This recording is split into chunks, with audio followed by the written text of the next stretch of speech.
প্রিয় নেত্রকোনাবাসী, প্রিয় বাংলাদেশবাসী, বাংলাদেশে অসংখ্য হত্যাকাণ্ড ঘটেছে, অসংখ্য ঘটনা ঘটেছে। এর মধ্যে বড় একটি ঘটনা হলো 10টা অস্ত্রের চালান।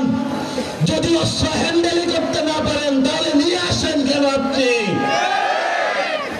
আমাদের দক্ষিণ এশিয়াতে এই অস্ত্র কাহিনীর কারণে বাংলাদেশ সার্বভৌমত্বের হুমকির মধ্যে পড়েছে। অসংখ্য মানুষের জীবন বিপন্ন হয়েছে, পার্শ্ববর্তী আঞ্চলিক সংঘাত বিরাজ করেছে। আমরা দেখতে পেয়েছি বিচারের নামে প্রহসন হয়েছে। আমরা ভবিষ্যৎ বাংলাদেশে যারা সরকারি প্রশাসনে রয়েছেন, রাজনৈতিক চেয়ারে আসবেন, তাদেরকে বলতে চাই, ভবিষ্যৎ বাংলাদেশে সার্বভৌমত্বের উপর আঘাত আসে এমন কোন অযাচিত সিদ্ধান্ত আপনারা আর নিবেন না। আমি বাবর ভাইকে সম্মান করি, তারা নির্যাতিত নেতা, কিন্তু আপনার ওই কাজ আমি সমর্থন করি না।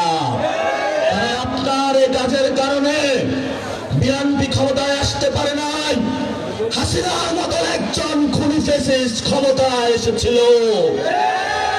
গত 15 বছরে যারা বিএনপির নেতা কর্মী নির্যাতিত হয়েছিল, আমার ভাইদের উপর রক্ত চালিয়েছিল, গুলি চালিয়েছিল, এর জন্য ইতিহাসের কাঠ গড়ায় আপনিও দায়ী থাকবেন। আমরা শান্তি চাই, আমরা অশান্তি চাই না। বাংলাদেশে যদি কোনো ব্যবস্থা না হয়, সেই ব্যবস্থা সঠিক নিয়মে নিতে হবে। মণিপুরি, আসাম, পশ্চিমবঙ্গ থেকে শুরু করে যেখানে যারা রয়েছেন, আমাদের বাঙালি ভাইয়েরা, মুসলমান ভাইয়েরা, তারা আজকে নির্যাতিত হচ্ছে এবং সেই নির্যাতনের জাতাকলে ভারত সরকার দিন দিন বাংলাদেশে তাদেরকে পাঠিয়ে দিচ্ছে। এই সংঘাতের পিছনে আপনি দায়ী। এই জন্য আমরা বাংলাদেশের রাজনৈতিক ব্যক্তি, সচেতন সমাজ সকলকে আহ্বান জানাবো, ভবিষ্যৎ বাংলাদেশে ভারত থেকে, আসাম থেকে, পশ্চিমবঙ্গ থেকে সীমান্ত হত্যা হচ্ছে, মুসলমানদের উপর নিপীড়ন হচ্ছে। বাংলাদেশি বলে, বাঙালি বলে যাদেরকে প্রতিনিয়ত বাংলাদেশে ফেলে দেওয়া হচ্ছে, ইউরোপ সরকারকে বলে আপনি দ্রুত প্রতিবাদ করুন, ইন্টারন্যাশনাল এরিয়ায় উঠুন।